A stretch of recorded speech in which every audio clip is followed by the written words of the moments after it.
Welcome to the IREL podcast.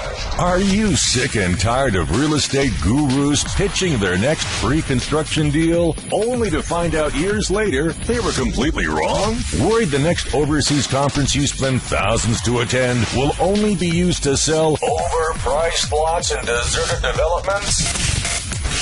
Join thousands of other international real estate seekers who are looking for their place in paradise without the sales pitch. Straight from your host, Taylor White.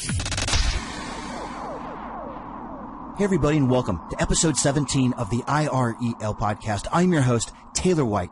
I am simply thrilled to sit down and speak with Anne-Michelle Wand from United Country, Bocas del Toro, Panama Properties in Bocas del Toro, Panama, and we will get the true story on the Bocas real estate scene and have you coming away wanting to investigate its local property market further or cross it off your shortlist entirely and continue listening.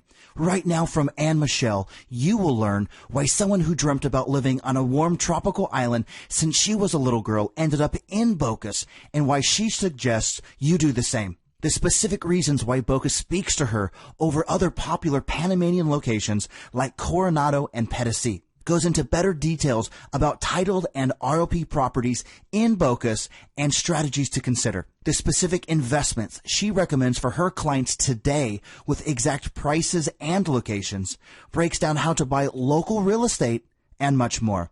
And don't forget, if you are listening to this podcast and want to grab Anne-Michelle's contact details, links on buying or selling Bocas real estate, or any other show notes, head on over to irelpodcast.com/17.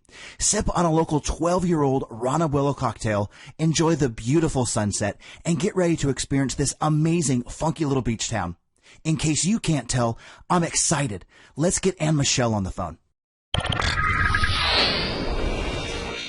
What is going on, Anne-Michelle? It's Taylor White. I'm excited to have you on the podcast today, straight from Bocas del Toro, Panama. So we can get to know you personally. Tell us more about yourself and where your stomping grounds were before you ended up in Bocas. Well, hi, Taylor. Thank you for asking me here today. Of course. I want to let you know that I've dreamed about living on a warm tropical island since I was a little girl, braving the cold New York winters.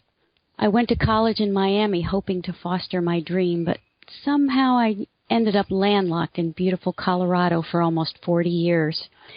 During that time, I raised my two boys as a single parent, owned and operated 2 hair salons in Boulder, Colorado, and began using real estate as my retirement account. Eventually, I owned 5 rental homes there. I kept trading up and ultimately bought a vacation home in Hawaii. Once more, I thought I was closing in on my dream, but it still wasn't quite right. So 5 years later, I sold the property in Hawaii at a profit and both salons and got my real estate license. Heck, I've been giving away free real estate advice for years. I figured I might as well get paid for it. I opened my own small firm and spent 7 years happily helping people buy and sell homes while I continued to invest in more real estate myself. Fantastic story. And so we can get a better idea of you professionally, give us your brief resume leading up to United Country, Bocas del Toro, Panama Properties. Well, you've heard some of my personal stuff. When the recession hit, I knew I needed a bigger team. So I joined Zip Realty after carefully researching cutting-edge online real estate companies. And utilizing their extensive national marketing expertise, I've developed a very successful system that allows me to live 6 months in Colorado and 6 months in Panama while I manage my Colorado real estate business year-round. Now I'm duplicating that successful model with my new real estate office in Panama by joining an international company, United Country, Bocas del Toro. Now I live and work in both places with an emphasis on spending more time in Bocas, where my dream has finally come true on an island in the Caribbean. Great, Anne-Michelle. Now we are getting more familiar with who you are both on a personal and professional level. Let's start to dig into your journey just a little bit. Take us back to your mindset. What were some of the reasons why you decided to look at other countries to begin with years ago, and then maybe which countries you were considering before choosing Panama? Well, as I said before, Taylor, I thought Florida and Hawaii were going to be my place in the sun. Even before I sold the place in Hawaii, I began traveling in earnest with my best friend and looking for the perfect spot to put down some roots and just grow. We went to several places in Mexico, including Puerto Vallarta, Cabo, Playa del Carmen, and Tulum. None of those felt quite right, even though one of my sons lived in Playa for 8 years. Then we went all through Central America. I loved Belize, but it was already too expensive. Costa Rica was hot at the time. We went there 3 times looking for something to buy. Either what we liked was already too expensive or what we could afford was too remote. I'd read about Nicaragua and we decided not to go there. It was too Wild West. We didn't want to be that much of a pioneer. We crossed the border from Costa Rica to Panama and landed at the airport in Bocas del Toro. Right when we got off the plane, we pretty much knew this place had possibilities. It reminded me of Key West, Florida, in the 70s, and still does. Bocas had the beginnings of an expat community. The weather and water were perfect. The people were friendly. I felt safe, and it was very affordable. Well, Anne Michelle, listeners and I are always fascinated to learn about which countries people have considered and why. Now, let's delve deeper into Panama as a whole and why you chose Bocas in particular versus other popular Panamanian locations like Coronado and Pedasi. Well, after the initial introduction to Panama, I spent a great deal of time researching and traveling throughout the country. The more I saw and the more I truly experienced, the more I liked it. I especially liked the stable democratic government and the fact that they had a modern and continually improving infrastructure system. Also, the tax structure for real estate purposes and ownership for expats is phenomenal. I did visit Coronado and Pedasi and other places equally beautiful and intriguing, each in its own way. If I was a surfer, I might have chosen some place like Santa Catalina with its beautiful beaches and amazing surf. I was totally taken by the mountains of Boquete and Sam Taliaferro's amazing Valle Escondido community development. So much so that I bought an investment property there. Panama is a relatively small country, but it's very diversified in what it has to offer in terms of lifestyle, climate, and recreational opportunities. For me, being a water person, Bocas encompassed the best of all possibilities. Well, Anne Michelle, I couldn't agree more and believe Bocas del Toro is an awesome beach town for having an amazing lifestyle full of things to do, see, and enjoy. Through my travels, I'm a firm believer in that I either get a place or I don't. Share with us some reasons why Bocas speaks to you. Well, since I'm always looking for good investments, in 2000 I saw the signs of a coming boom here and promptly invested in land on the islands. I chose Bocas because it's an island archipelago on the Caribbean Ocean, which means I now have hundreds of islands and beaches to explore all around me. The weather is warm year-round, and there are no hurricanes. The water is beautiful and always a perfect temperature for swimming, surfing, or snorkeling. It matched my particular dream, and I could see it was poised for strategic growth. After I bought my initial island properties, I continued to work in Boulder, Colorado, tying up my loose ends. I didn't exactly do real estate in Bocas at first, but the next few years were spent going back and forth as much as I could and telling others about my find. I learned as much as I could about the culture, the country, and started learning Spanish. Property was so reasonable I couldn't resist a place on the ocean and a place in the beautiful mountains of Boquete. These were too good of deals. Well, Anne Michelle, we have gotten to know you both personally and professionally, reasons why you chose Panama and why Bocas speaks to you. But get ready, because now it's time for us to pick your brain on the local real estate scene and to get the juices flowing. We're going to do a quick round of what I like to call the real estate hot seat. We'll ask you 5 rapid-fire questions, and you give me an answer in 15 seconds or less each. Anne Michelle, are you ready for the Bocas del Toro hot seat? You bet. All right. What currency is real estate priced in? The currency is the American dollar, which makes all the transactions here in Panama very convenient for expats from the U.S. Is owning property as a foreigner legal? Yes, foreigners can buy property here. You buy fee simple, just like in the States, the main difference being that people often put their properties in a corporation for tax purposes. All transactions are handled by attorneys. Can property be titled? Property can be and is titled here. Their rights of possession property is also available. Titled property is fee simple and rights of possession is kind of another type of title, too. In the beginning, the government allowed the natives to homestead and possess their properties. The land would be in the same family for generations. This became the chain of title for rights of possession land. Titled property, on the other hand, is registered with the government and taxed. ROP is not. The law allows for all ROP property to be titled if you want to. So, of course, the government is pro-titling so they can collect more taxes. For that reason, the process is much more streamlined and less complicated than it has been in the past.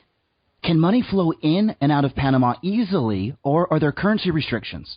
Money can be transferred easily in and out of Panama as long as you follow the rules. The rules being that you must report to the U.S. the existence of all bank accounts having an aggregate of $10,000 or more in a year, and report on your U.S. taxes if you are part of a foreign corporation or own a business here. It's a bit more complicated than that, so be sure and check with your own tax professional about the laws and the forms you need to file to be compliant. And as listeners know, Anne Michelle, my number one question, what is your favorite local drink? Well, my favorite drink is the wonderful rum Abuelo that's been aged 12 years. You can tour the factory in David, and we drink it plain over ice, mixed with juice, or in a pina colada. Oh, fantastic. Okay, Anne Michelle, you can now relax, but just a little bit, as you are off the Bocas del Toro hot seat. But it's time to zero in on the local real estate scene. Give us your brief synopsis on the Bocas real estate market over the last few years, where it is today, and then where you see it heading for the next few years. Well, my opinion is that the market is trending up. Panama did not really have a recession. Its government is healthy, and there are jobs, and the economy is growing well. They did feel the trickle-down effect, though, in the past 5 years, as people who had bought during the boom years got affected by the recession and needed to sell. Now, as the U.S. economy recovers, more and more people are visiting with the hopes of finding their freedom and their dreams. We're at the beginning of a new upward cycle, and as long as there are no catastrophic worldwide events, this should continue. Well, Anne Michelle, you have us sold on Panama as a country, Bocas as a location, and then its real estate outlook within the near future.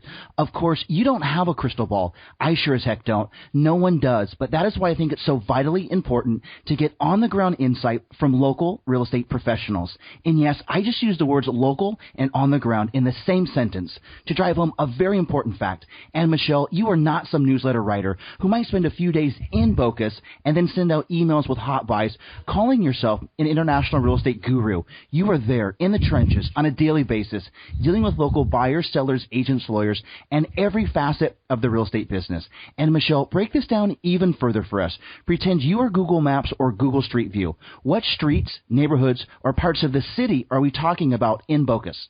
You're right, Taylor. I live here. The city of Bocas itself is only one part of a large and diversified market in the Bocas del Toro archipelago. Within the town itself, waterfront properties are at a premium. There's not many left, and a very solid investment for commercial enterprises. There's a growing rental and housing shortage as the town expands, with more and more people moving here every year. Bocas is located on one of the larger islands of the area, so the remote parts of the island are becoming more attractive as the infrastructure expands to accommodate those who desire a more rural lifestyle. Here again, beachfront properties are moving quickly and increasing in value. Isla Colón and Bocas are the focal point because they are the transportation hub of the islands, but the recent growth and interest in the outlying islands is amazing, and the possibilities for development there cannot be overlooked. And Michelle, now that we have specific locations in mind, what types of properties do you recommend? And first, let me give you a few brief examples of what I mean. Are we talking about buying pre-construction units for capital appreciation that we flip? Are we talking about buying completed apartments, houses, or office spaces to generate rental income? Or are we talking about buying land to either sell as is or subdivide into smaller tracts? And Michelle, give us a better idea of what you are talking about and recommending today. I see 3 distinct main areas where people are buying. There's a shift towards retirement businesses. As people live longer, they want something to do in their golden years, like run a bed and breakfast. I don't have enough inventory in this area. People are always looking to do reforestation projects to qualify for residency. Farmland is becoming premier property. We can grow coffee, pineapple, coconuts, noni, papaya, mango, teak, and much more. The third sector is the affordable retirement home ranging from about $200,000 to $500,000. There will always be a demand for homes in Bocas Town. People want to be close to everything, and here you can walk or bike most anywhere. You need a boat more than you need a car to get the full advantage of living in the incredible Caribbean Ocean here. Then there's the demand for more quiet areas and surrounded by nature. This explains the growing popularity of Bluff Beach, Drago, and the expanding communities on the outlying islands. There are also very few condos here. I see more being built in the future. Okay, Anne Michelle, now I'm going to hit you up with a two-part question that I know everyone wants to know, and you have to give us a general range so you have some price points in mind. Here they are. Part 1, what would be the price range about what we are talking about? Maybe give us a starting price point at the low end to a final price point at the high end. And Anne Michelle, just to clarify, I'm talking about total purchase price. Well, there's something for everyone here. You can buy a jungle lot for around $20,000. An ocean view lot starting at $30,000, an ocean front lot starting at $150,000 and up. To buy an existing home, you would need to spend close to $200,000 to get started, and we have luxury properties here for $1 million or more. I've got a prime farm of 60 acres on the mainland with ocean frontage for just $320,000. Bed and breakfast resort properties start at $300,000 and go on up into the millions, depending on the size and the business book. Existing commercial properties with established businesses like grocery stores or hotels range from $800,000 on up. There is only one all-inclusive resort in the area, and maybe in all of Panama for adults only. I see this as a growth opportunity for individuals or groups who are seeking that type of investment. Well, Anne Michelle, I'm going to transition to a part 2, and I know it's tough, but I'm going to ask it anyways. What would be the cost per meter? Again, maybe a starting price point at the low end and a final price point at the high end, just for a general range. Okay, well, cost per meter here varies intensely depending if you're buying developed property or raw land. So I would rather talk about deals and do meter figuring later on specific properties. Best deal I've just come across recently is the vacation rental concept. A local developer has just finished 32 luxury condos right on the ocean. They start now at a one-bedroom, it's 100 meters, for $225,000. And they go up to the penthouses, which are 180 meters, for $475,000. I've done the numbers, and you can keep it rented for 6 months of the year and get a whopping 10 to 12% back on your money. And then use it yourself for friends and family the rest of the year. Next, they aren't making any more beachfront land. This will always be a good investment for appreciation if you buy right. That means in the path of progress with access to amenities. And of course, location, location, location. There's always the fact that if you build new construction, you can get a property tax benefit for up to 15 years. This helps some people make that decision to buy land and build. And Michelle, we are laser focused on specific areas of Bocas. We know our starting price point. We have an idea of cost per meter. We have 2 specific examples which are good enough even for grandma. Now let me ask you an obvious question. How do we buy? Do we need to come in with all cash, whether that's from our checking account, home equity line of credit, or retirement funds? Or can we come in with a certain percentage down and get local financing from a bank or credit union? It starts with a promise to purchase contract. Then you let a trusted attorney handle all the research of the chain of title. If the paperwork comes out clean, you get a survey and close. You can choose to title the property in your own name or in a corporation, and some properties are already in a corporation, so you just buy and own the corporation. To be honest, most people bring cash. As a foreigner, it's more difficult to obtain financing, but not impossible. You can get bank financing here if you qualify, and the qualifications are rather strict. The loan can take months to close. Interest rates are a bit higher than the States. They will also most likely require at least 30% down. Most transactions are cash, as I said, with funds going into an escrow account until closing. Some owners are willing to finance with 50% down, and there's title companies now assisting with many transactions. We also have insurance companies, too, to insure your home. Okay, Anne Michelle, anyone who has ever owned real estate can tell you need to have a money exit strategy in place even before you buy. It's something what I like to call, where's the cheddar? You are buying the property to do what with it to make some money. So, Anne Michelle, where's my cheddar? The cheddar is the same deal I told you about, the vacation rental concept. Buy or build a quality vacation rental in a good location, make a great ROI, and enjoy yourself in the Caribbean. Wow, Anne Michelle, I wanted to thank you for taking the time to share with us about Bocas Real Estate.